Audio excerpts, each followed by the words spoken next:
சிற்றம்பலம்னு சொன்னால் தில்லையம்பலம்னு சொல்கிறாங்க இல்லைங்களா? ஏன் இப்படி சொல்கிறாங்க? வாங்க காணொளிக்குள்ளே போகலாம்.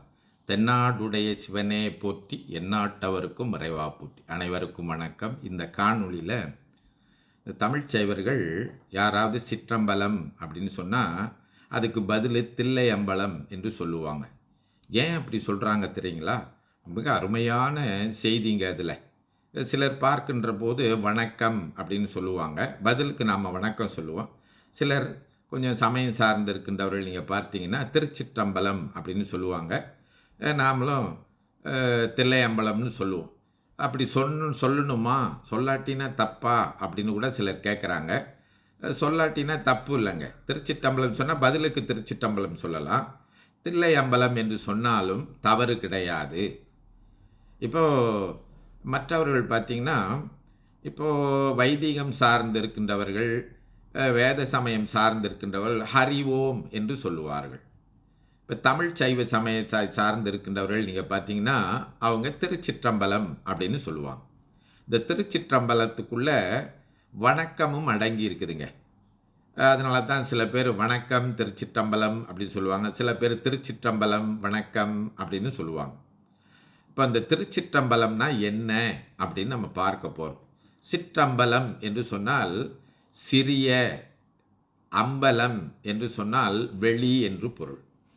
அப்போது திருச்சிற்றம்பலம் என்று சொன்னால் உங்களுடைய சிறிய அறிவு வெளியில் ஆடிக்கொண்டிருக்கின்ற அந்த சிவபெருமானை நான் வணங்குகிறேன் அப்படின்னு சொல்லி நாம் திருச்சிற்றம்பலம்னு சொல்கிறோம். இந்த நீண்ட உங்களுடைய சிறிய அறிவு வெளியில் ஆடிக்கொண்டிருக்கின்ற அந்த சிவபெருமானை நான் வணங்குகின்றேன் அப்படிங்கிற நீண்ட ஒன்றை சொல்கிறது தான் சுருக்கி என்ன பண்ணுறாங்க, வணங்குகிறேன், வணக்கம் அப்படின்னு சொல்கிறாங்க.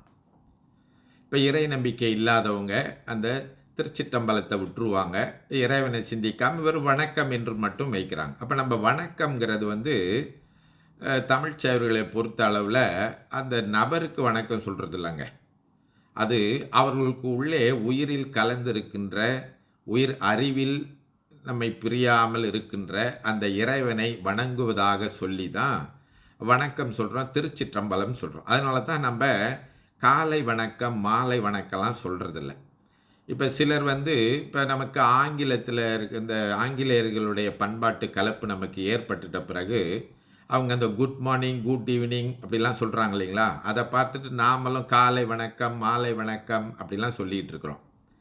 நமக்கு வெறும் வணக்கம் தாங்க. அந்த வணக்கத்தை இன்னும் கொஞ்சம் நீட்டித்து உங்கள் அறிவு வெளியில், உங்களுடைய சிறிய அறிவு வெளியில் ஆடிக்கொண்டிருக்கின்ற அந்த இறைவனை நான் வணங்குகின்றேன் என்று சொல்வது சிற்றம்பலம் என்று பொருள். அதற்கு பதில் ஏன் தில்லையம்பலம் என்று சொல்கிறாங்க அப்படின்னு நம்ம சிந்திச்சோம்னா, நம்முடைய இந்த சிறிய அறிவு வெளியில் ஆடிக்கொண்டிருக்கின்ற அந்த பெருமான் தில்லை கோயில் இருக்கின்றதே, இந்த தில்லை கோயிலுக்கு ஆரம்பத்தில் தில்லை கோயில் தான் அதுக்கு பேர். ஏன்னா தில்லை மரங்கள் அதிகமாக இருந்ததுனால அதை தில்லை என்று தான் திருமுறைகள்லாம் குறிப்பிட்டிருக்காங்க. இன்றைக்கு தான் சித்தம்பரம் அப்படின்னா அறிவு வெளி அப்படின்னு சொல்கிறாங்க.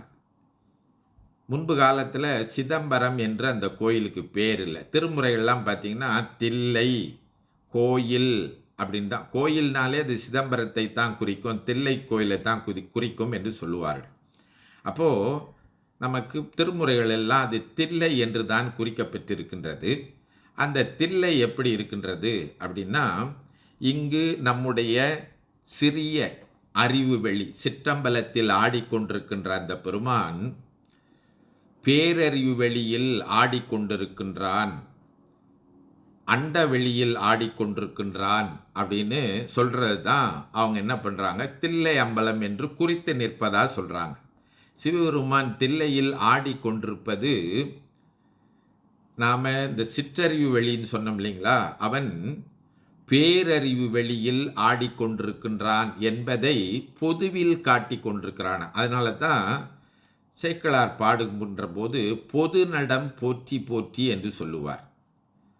பேர் அறிவு வெளியில் ஆடிக்கொண்டிருக்கின்ற எல்லா உயிர்களினுடைய அறிவிலும் எல்லா அண்டங்களை கடந்தும் அந்த பேர் அறிவு வெளியில் பேரறிவாளனாக இருக்கின்ற ஆடிக்கொண்டிருக்கின்ற அந்த பெருமானை உணர்த்துவதுதான் அவன் தில்லையில் ஆடிக்கொண்டிருக்கின்ற கோலம். அது பொதுவில் எல்லோரும் காணும்படியாக ஆடுகின்ற கோலம். பேரறிவு வெளியில் ஆடுவதை எல்லோரும் பார்க்க முடியாது. அதை பெருமான் புரிந்து கொள்ளும்படியாக தில்லையில் பொதுவில் ஆடுகின்றான் என்பதை குறிப்பதற்காகத்தான் சேக்கிழார் சொல்லுவார், கற்பனை கடந்த சோதி கருணையே உருவமாகி அற்புத கோலம் நீடினான் அப்படின்னு சொல்றார். உயிர்களால் கற்பனை செய்து பார்க்க முடியாத அந்த பேரறிவு பரம்பொருள், பேரறிவு வெளியில் ஆடிக்கொண்டிருக்கின்ற பொருளை நம்மால் கற்பனை செய்ய முடியாது. இப்படித்தான் அவன் ஆடிக்கொண்டிருக்கின்றான் என்பதை காட்டுவதற்காக கருணை கொண்டு அற்புத கோலம் நீடினான் எங்கு தில்லையில் என்று தெய்வ சேக்கிழார் பாடுவார். அப்போது இந்த தில்லையம்பலம் என்று சொல்வது என்ன அப்படின்னு சொன்னால், நம்முடைய சிறிய அறிவு வெளியில் ஆடிக்கொண்டிருக்கின்ற அந்த பெருமானை நாம் வணங்குகிறோம்னு சொல்கிறோம். திருச்சிற்றம்பலம் என்று சொன்னால் உங்களுடைய சிறிய அறிவு வெளியில் ஆடிக்கொண்டிருக்கின்ற அந்த பெருமானை நான் வணங்குகிறேன். அவர் பதிலுக்கு என்ன சொல்கிறார் அப்படின்னு கேட்டிங்கன்னா, நானும் பேரறிவு வெளியில் ஆடிக்கொண்டிருக்கின்றானே அந்த பெருமான், அதை தில்லையில் குறித்து நிற்கின்றானே அந்த பெருமான், அந்த பெருமானை வணங்குகிறேன் அப்படின்னு பதிலுக்கு நாமளும் சொல்கிறோம். இப்போ இஸ்லாமிய அன்பர்கள்லாம் பார்த்திங்கன்னா அஸ்ஸலாமு அலைக்கும் சொன்னால் வலைக்கும் சலாம்னு சொல்கிறாங்க இல்லைங்களா? அது போன்று நாம் நம்முடைய அறிவில் ஆடிக்கொண்டிருக்கின்ற அந்த பெருமானை வணங்குகிறேன் சொல்லும்போது, நானும் பேரறிவு வெளியில் ஆடிக்கொண்டிருக்கின்ற அந்த பெருமானை வணங்குகிறேன் சொல்லி இருவருமாக அந்த பெருமானை வணங்குவதற்காகத்தான் வணக்கம் வணக்கம் என்று தெரிவிப்பது போல சிற்றம்பலம் என்று ஒருத்தர் சொன்னார், தில்லை அம்பலம் என்று நாம் பதில் சொல்கின்றோம். அப்படி சொல்லாவிட்டால் தவறு இல்லையா அப்படின்னு கேட்டிங்கன்னா தவறு இல்லை. ஒருத்தர் சிற்றம்பலம் சொல்கிறாருன்னா நம்ம பதிலுக்கு சிற்றம்பலம்னு சொல்லலாம், அல்லது தில்லை அம்பலம் என்று சொல்லலாம். அப்போ சொல்லாமல் போயிட்டால் தப்பாக போயிருமா அப்படின்னு கேட்டால், வழக்கமாக திருச்சிற்றம்பலம்னு சொன்னால் நாம் திருச்சிற்றம்பலம் அல்லது தில்லையம்பலம் என்று சொன்னால் சிறப்பு என்பதை கருத்தில் கொண்டு, எவ்வளோ பெரிய செய்தியை நாம் ஒருத்தரை பார்க்கின்ற போது இறைவனை வழிபடுகின்ற ஒரு வாய்ப்பு நம்ம பார்க்குறப்பெல்லாம் யாராவது பார்த்தீங்க திருச்சிற்றம்பலம்னு சொன்னால் அந்த இறைவனை எண்ணுகின்றோம், நினைக்கின்றோம், வணங்குகின்றோம் அப்படின்ற ஒரு அருமையான எளிய வாய்ப்பு நமக்கு நம்முடைய சமயத்தில் கொடுக்கப்பட்டிருக்கின்றது. அப்போ எவ்வளவு முறை திருச்சிற்றம்பலம் சொல்கிறோமோ, எவ்வளோ முறை தில்லையம்பலம் சொல்கின்றோமோ, எவ்வளோ முறை வணக்கம் சொல்கின்றோமோ அவ்வளவு சிறப்பு என்பதை தமிழர்கள் புரிந்து கொண்டு அதை நடைமுறைப்படுத்தினால் மிகச் சிறப்பு என்று கூறி, தமிழ்ச்செய்வர்களை பார்த்தால் திருச்சிற்றம்பலம் சொல்லுங்கள், வணக்கம் சொல்லுங்கள் என்று சொல்லி இந்த அளவிலே நிறைவு செய்கின்றேன். தென்னாடுடைய சிவனே போற்றி, எந்நாட்டவருக்கும் இறைவா போற்றி. திருச்சிற்றம்பலம்.